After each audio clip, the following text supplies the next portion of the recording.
সেদিন চলে গেছিলাম প্রদীপ্ত কাকুর ছবি কর্পূর দেখতে। বাই দ্য ওয়ে বলে রাখি, এই শাড়িটা আর গলার ওই হারটা আমারই কালেকশনের একটা অংশ। আমার একটা পেজ আছে যেটার নাম তিন কন্যা।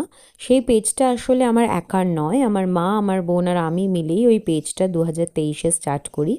আমাদের বেশিরভাগ অফলাইনেই সেল হতো, অনলাইনে আমরা সেই রকম পোস্ট করতাম না, বাট কিছুদিনের মধ্যেই আরও নতুন কালেকশন নিয়ে হাজির হব। প্রিয়া সিনেমা হলে এই কাকুর ছবি দেখতে গেছিলাম।